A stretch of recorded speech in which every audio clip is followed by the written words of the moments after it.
Assalamualaikum WRWB warahmatullahi wabarakatuh. Waalaikumsalam warahmatullahi wabarakatuh. Insyaallah kami sering mendengarkan ceramah Ustadz di YouTube. Apakah kami yang hari ini alhamdulillah hadir diakui santri Ustadz? Dan apakah nasab kami sampai pada Rasulullah sallallahu alaihi wasallam? Insyaallah. Yang ikut kajian online offline, yang tersambung kajiannya, terkambung hatinya, mau mengamalkan, insyaallah menjadi bagian dari santri kami. Sepanjang satu, mau menjadikan ilmu yang didapatkan untuk membangun ketaatan kepada Allah. Satu. Yang kedua, saling menjaga, mendoakan dalam kebaikan dan tidak mengumbar aib. Yang ketiga, menggunakan ilmu yang didapatkan untuk membangun kemaslahatan dalam berkehidupan, berkhidmat, membangun persatuan, menjauhi perpecahan, jauhi yang jelek-jelek. Makanya saya sering mengatakan saya tidak akan mengakui ada orang belajar menjadi murid kalau ilmu yang saya ajarkan digunakan hanya untuk berselisih dengan orang lain, untuk mencela orang, untuk saling bermusuhan, untuk buat hoax. Tidak. Kita tuh belajar supaya imannya menguat, makin ingat Allah, pengen tobat, pengen meningkatkan amal soleh, pengen berbuat baik, pengen punya teman banyak. Antum berislam itu untuk menyatukan, bukan untuk memecah. Mencintai, bukan untuk saling menjauhi. Menyatukan. Ya. Kemudian yang kedua, ilmu supaya meluas. Itu yang dimaksud Quran surah 58 ayat ke-11. Yarfa'illahu alladhina amanu minkum walladhina utul ilma darajat. Saya punya guru, semoga Allah sayangi dan rahmati beliau. Saya waktu mau mengajar, datang kepada beliau, beliau katakan, "Nak, kalau engkau siang mengajar, tatap tuh wajahnya. Setiap mengajar, tatap. Nanti malam di keheningan kau bangun. Minta sama Allah dan bayangkan wajah-wajah yang kau tatap itu saat mengajar. Minta sama Allah rahmati orang itu. Mudahkan kehidupannya. Diangkat kesulitannya. Dan apa yang disampaikan meresap ke dalam jiwa sehingga mudah untuk diamalkan." Itu amanah di antara guru kami. Jadi iman bisa menguat, ilmu bisa bertambah. Kalau ilmunya bertambah, itu insya Allah menjadi pribadi yang luas nanti dalam beribadah dan bermuamalah. Pada yang pokok sepakat, pada yang furu bisa toleran. Yang pokok bab sholat apa? Besok subuh nih. Sholat subuh itu pokok 2 rakaat, itu pokoknya sholat. Yang furu'nya apa? Kunut misalnya. Kunut itu furu'iyah. Tapi harus tahu ilmu supaya bisa saling mengerti. Kalau ada yang kunut, pelajari dulu dalilnya, jangan langsung simpulkan hukumnya dulu. Pelajari sampai paham kenapa dia kunut, apa dalilnya, bagaimana nasabnya. Oh, kunut itu karena begini. Kalau kunutnya silent sir. Ada kunut yang silent. Ada. Rakaat kedua sebelum ruku. Tersambung ke Nabi dalilnya. Lewat Imam Malik.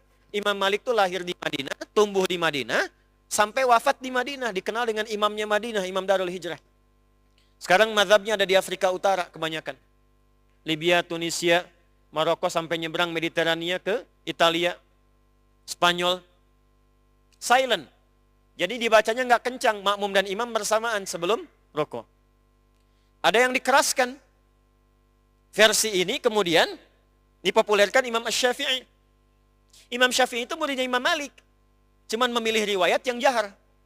Bacaannya sama. Allahumma hdina fiman hadait wa afina fiman afait wa tawallana fiman tawallait wa barik lana fima a'tait wa qina syarra ma qadait. Kalau redaksi hadisnya enggak pakai birahmatika, wa qina syarra ma qadait. Ya, birahmatika itu tambahan untuk melengkapi doa. Ya. Kemudian ada versi yang nazilah saja. Ya, ini yang dari jalurnya Imam Ahmad bin Hanbal. Ketika ada kejadian, kunut. Tak ada kejadian, tidak kunut. Karena itu asal asbabun nuzul dari Quran surah ketiga, Ali Imran ayat 128. Ada yang tidak kunut sama sekali. Nasabnya dari mana? Jalurnya Imam Abu Hanifah An-Nu'man. Jadi kunut itu ada dalilnya, yang silent dengan jahar. Yang kunutnya nazilah pun ada dalilnya. Yang tak kunut pun ada dalilnya.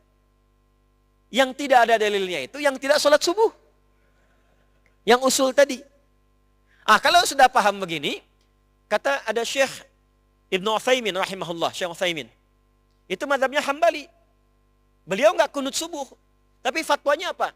Kalau Anda ada di belakang imam yang imamnya kunut, maka aminkan. Allahumma hadina fiman hadait. Amin. Nah, itulah faedahnya meningkatkan ilmu. Nah, kalau begitu nanti nggak akan ada saling tuduh, saling mengecilkan, saling merendahkan. Allahumma hadina fiman hadait. NU nih. Sami Allahu liman hamidah. Allahu akbar. Muhammadiyah nih. Yang paling ekstrim, Allahumma hadina fiman hadait. Bid'ah. Ya Allah. Nanti ada imamnya nggak kunut, di belakang makmum kunut, selesai assalamualaikum, sujud sahwi, gitu. Tidak. Kalau sudah paham, ilmu meluas, insya Allah kita bisa memetakan dan memilih serta membangun kerjasama yang baik. Berbeda, boleh, tapi jangan sampai perbedaan itu membuat kita tidak bisa mampu minum teh bersama. Jelas ya? Nah, kalau ada orang belum paham mencela, didoakan, jangan balas dicela. Jelas ya? Nah, itu yang saya ajarkan. Saya menerangkan nanti secara komprehensif. Ini begini, begini. Anda mau pilih yang mana silahkan, itu tarjih namanya. Saya nggak bisa paksa Anda. Saya misalnya dalam Al-Fatihah saya memilih yang bismillah. Dijaharkan bismillahirrahmanirrahim. Tapi ada 70 hadis, Anda boleh jahar, boleh silent, boleh nggak dibaca sama sekali. Boleh juga dibaca rakaat pertama keras, selanjutnya tidak. Ada 4 cara. Syekh Sudes itu, beliau mazhabnya Hambali, bacanya sir. Tapi waktu ke Istiqlal ke Indonesia, pakai yang keempat. Rakaat pertama dijaharkan, keduanya disirkan. Ya, Imam Malik gak baca bismillah, langsung alhamdulillah. Seperti Imam Abu Hanifah juga demikian. Ada 4 cara. Tapi kan gak mungkin kita memilih keempat-empatnya. Saya ingin melengkapi semuanya. Bismillahirrahmanirrahim. Bismillahirrahmanirrahim. Gak dibaca sama sekali. Gak bisa. Nah, yang 4 itu namanya manhaj. Ketika dipilih salah satu namanya madhab. Madhaba ilaihi. Apa yang cenderung untuk diambil dan diamalkan, maka disingkat madhaba ilaihim jadi madhab. Imam Syafi'i pilih yang jahar, madhabnya Imam Syafi'i. Bukan pendapat, bukan kelompok, tapi mengambil jalur yang tersambung ke Nabi, pilih salah satu. Sebab gak mungkin empat-empatnya. Imam Ahmad bin Hanbal pilih yang sir, silent.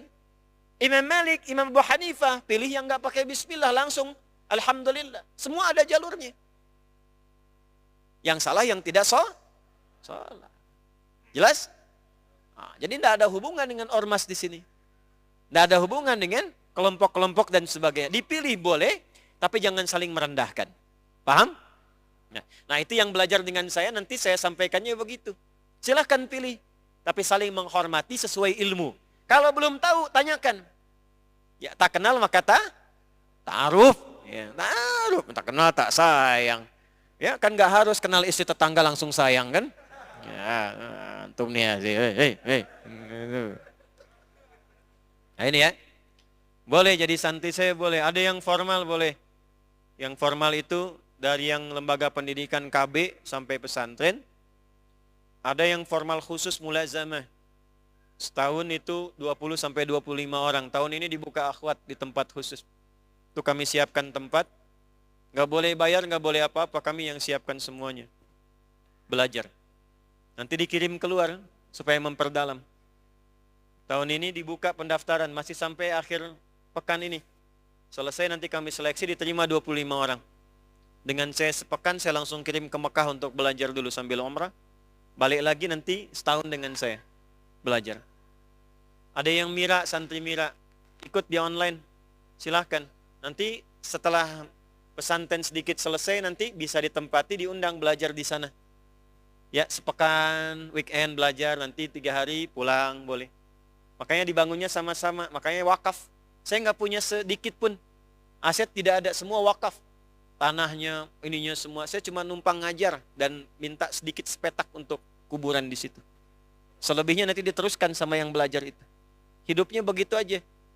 Nah, setelah itu kita berusaha memakmurkan negeri kita. Mengajar itu harus memakmurkan tempat yang kita pijak. Itu amanat.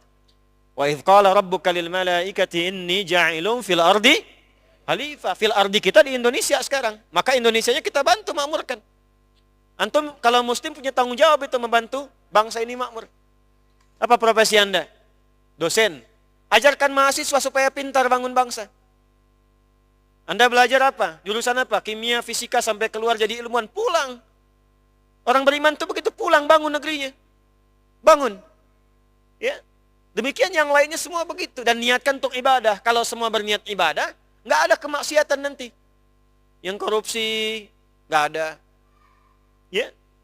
Dan sebagainya insya Allah.